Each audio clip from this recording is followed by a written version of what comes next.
वाट पावलात अडखळली तू झाला या फिदा तुझी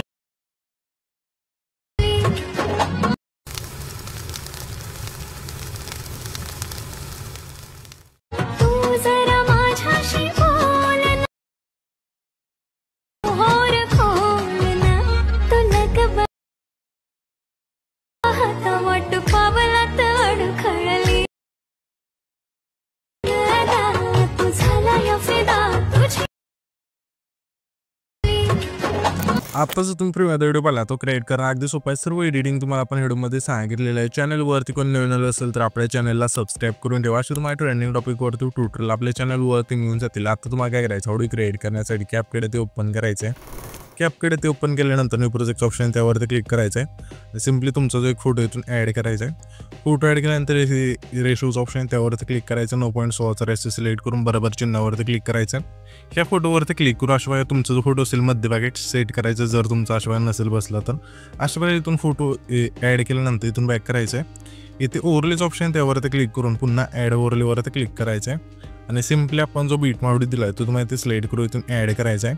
हा बीट मॉडी ते ॲड केल्यानंतर त्याच बीट मॉडीवरती क्लिक करायचं आहे। खाली थोडे इथे स्क्रोल करून इथे तुम्हाला एक्स्ट्रा कोडोज ऑप्शन सिंपली त्यावरती क्लिक करायचं आहे। त्याच्यानंतर हा जो बीट मॉडी आहे त्यावरती क्लिक करा। ह्या बीट मॉडीची जी साईज आहे ती अशा कमी करायची 2 बोटांनी अशा प्रकारे इतक्या कमी केल्यानंतर आता आपल्याला करायचं सिंपली हा जो बीट मॉडी आहे त्यामध्ये आपण बीट दिले 1 2 3 अशा बीट आहे 7 बीट आहे तर आपल्याला इथे काय करायचं 7 इथून फोटो ॲड करायचे।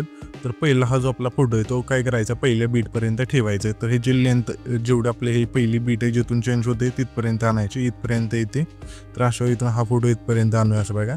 तर इथून हा फोटो आपला इथून परफेक्ट बसलेला आहे ठीक आहे। त्याच्यानंतर हा जो आपला फोटो ॲड केला आहे त्यावरती क्लिक करायचं आहे। खाली थोडं इथे स्क्रोल करायचं आहे आणि तुम्हाला मास्कचा ऑप्शन आहे त्यावरती क्लिक करायचं आहे। मिररच्या बॉक्सवरती टॅप करायचं आहे आणि आता तुम्हाला काय करायचं सिंपली ही जी दोन्ही येलो लाईन आहे त्याशिवाय मोठी करायची जास्त पण आहे कमी पण आहे नॉर्मल अशा ठीक आहे इथपर्यंत। त्याच्यानंतर हे जे व्हाईट एरो आहे तो आपल्या अशा खाली आणायचा थोडा नॉर्मल।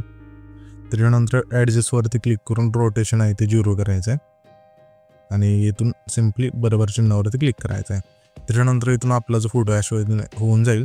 त्याच्यानंतर हाच फोटोवरती क्लिक करायचं डुप्लिकेटचं ऑप्शन येते त्यावरती क्लिक करायचं। ह्या दुसऱ्या फोटोची लेंथ जेवढा दुसरा बीट आहे तेवढीच ठेवायची अशा प्रकारे तर इथे आपली बीट चेंज होते ठीक आहे। तर इथपर्यंतच ठेवूया। आता आपल्याला काय करायचं पुन्हा हाच फोटो डुप्लिकेट करायचा अशा वेळेत जेवढा हा तिसरी बीट आहे तेवढीच ह्या फोटोची लेंथ ठेवायची। तर अशा प्रकारे करत करत शेवटच्या बीट मार्कपर्यंत तुम्हाला एकच फोटो इथून करत न्यायचा ॲड केल्यानंतर आता आपल्याला करायचं हा जो दुसरा फोटो आहे त्यावरती क्लिक करायचा रिप्लेसचं ऑप्शन आहे त्यावरती क्लिक करू इथून आता तुमचा जो दुसरा फोटो असेल इथून ॲड करायचा आहे। अशा प्रकारे प्रत्येक बीटला वेगवेगळे इथून फोटो ॲड करून घ्यायचे।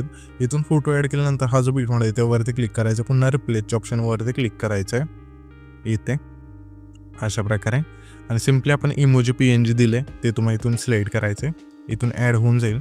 हे PNG इथून ॲड झाल्यानंतर आता आपल्याला करायचं सिंपली ॲड ओव्हरलेवरती क्लिक करायचं आहे। पहिले जे आपले हे म्हणजे सॉन्गचे लिरिक्स आहे ते इथून PNG दिले आपण मटेरियलमध्ये ते तुम्हाला इथून ॲड करायचं आहे। हे PNG इथून ॲड केल्यानंतर हे जे PNGची लेंथ असेल पहिला जो फोटो आहे तेवढीच ठेवायची आणि पुन्हा रिप्लेसमध्ये जाऊन हेच PNG इथून ॲड करायचं म्हणजे हे PNG स्क्रीनवर इथून सेट होऊन जाईल इमोजीच्या वरती येईल। ह्या PNGवरती क्लिक केल्यानंतर खाली तुम्हाला 4 नंबरला ॲनिमेशनचं ऑप्शन त्यावरती क्लिक करायचं इंच ऑप्शनमध्ये द्यायचं। यामध्ये तुम्हाला हा जो फीड आहे तो सिलेक्ट करून घ्यायचा आहे सिंपली इथे मिळून जाईल।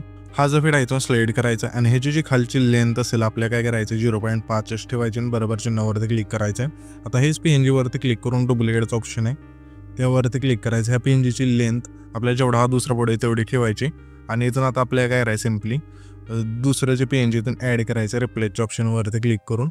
तर अशा प्रकारे तुम्हाला आहे ना सर्व PNG आणि फोटो इथून ॲड करून घ्यायचे आता सांगितलं तशा प्रकारे। तर मी काय करतो इथून सर्व PNG आणि फोटो इथून ॲड करून घेतो तुम्ही पण घ्या। तर इथे तुम्ही पाहू शकाल की PNG आणि फोटो आपण इथे सर्व बीटनासह इथून ॲड करून घेतले आणि लिरिक्स सुद्धा इथून ॲड करून घेतले। त्याच्यानंतर आता आपल्याला करायचं सिंपली हे जे पहिले ट्रान्झॅक्शन आहे त्यावरती क्लिक करायचं आहे आणि प्रोच ऑप्शनमध्ये द्यायचं यामध्ये तुम्हाला इफेक्ट मिळून जाईल स्लाइज रिव्हलचा इथून सिलेक्ट करायचं आणि हे जे इफेक्टची लेंथ संपूर्ण यायची नाही इथून मग अप्लाय टॉलचं ऑप्शन आहे त्यावरती क्लिक करून बरोबर चिन्हावरती क्लिक करायचं आहे। त्याच्यानंतर हा जो आपला पहिला फोटो आहे त्यावरती क्लिक करायचं ॲनिमेशनचं ऑप्शन आहे खाली 3 नंबरला त्यावरती क्लिक करू इंच ऑप्शनमध्ये द्यायचं आहे। यामध्ये तुम्हाला इफेक्ट मिळून जाईल व्हायब्रेटिंग पॅनल्स इथून सिलेक्ट करायचा आहे त्याच्या पुढं आपल्याला आउटमधला व्हायब्रेटिंग पॅनलचा जो व्हिडिओ इथून सिलेक्ट करायचा. पुन्हा त्याच्या पुढं आपल्या इनमधला सिम्पली रेट्रो फेड इन 2चा जो व्हिडिओ इथून सिलेक्ट करायचा आहे. पुन्हा त्याच्या पुढं आपल्या आउटमधला सिम्पली ब्लर फेड इन 2चा जो व्हिडिओ इथून सिलेक्ट करायचा आहे. त्याच्यानंतर त्याच्या पुढचा हा फोटो आहे त्याला आपल्या सिम्पली इनमधलाच 3 पिल विपचा जो व्हिडिओ इथून सिलेक्ट करायचा आहे. त्याच्या पुढं आपल्या आउटमधला 3 पिल विपचा जो व्हिडिओ इथून सिलेक्ट करायचा आहे. पुन्हा त्याच्या पुढचा हा फोटो आहे त्याला आपल्या इनमधला डायनामिक कॉम्प्रेसाइड हा जो व्हिडिओ इथून सिलेक्ट करायचा आहे. त्याच्या पुढं आपल्या आउटमधला तोच इथून सिलेक्ट करायचा आहे डायनामिक कॉम्प्रेसाइड. त्याच्यानंतर बरोबर चिन्हावरती क्लिक करायचं. त्याच्यानंतर पुन्हा आपल्या पहिल्यांदा युटायचं इफेक्ट्स ऑप्शन त्यावरती क्लिक करायचं. व्हिडिओवरती क्लिक करू येतो माझ्या डेकोरेटच्या ऑप्शनमध्ये यायचं. यामध्ये तुम्हाला एक इफेक्ट मिळून जाईल ग्लो हार्ट्स इथून सिलेक्ट करायचं आहे. आणि ह्या जॅपिकची लेंथ असेल पहिल्या फोटोपासून शेवटच्या फोटोपर्यंत न्यायची. नेल्यानंतर त्याच लेअरवरती क्लिक करायचं. डुप्लिकेटच ऑप्शन आहे 3 नंबर आहे त्यावरती क्लिक करून जी डुप्लिकेट लेअर होईल त्यावरती क्लिक करायचं. आणि रिप्लेसच्या ऑप्शनवरती क्लिक करून हे तुम्हाला रेट्रोच्या ऑप्शनमध्ये द्यायचे. यामध्ये तुम्हाला एक इफेक्ट मिळून जाईल ब्लॅक नॉईजचा इथून सिलेक्ट करायचं आणि बरोबर चिन्हावरती क्लिक करायचं. त्याच्यानंतर हा जो व्हिडिओ आहे आपल्या इथे क्रिएट होऊन जाईल. तर हा जो आपण व्हिडिओ क्रिएट केला आहे तो सेव्ह करण्यासाठी वरती जो एक्सपोर्टचा ऑप्शन आहे त्यावरती क्लिक करायचं आणि इथून तुमचा जो व्हिडिओ इथून एक्सपोर्ट होऊन जाईल.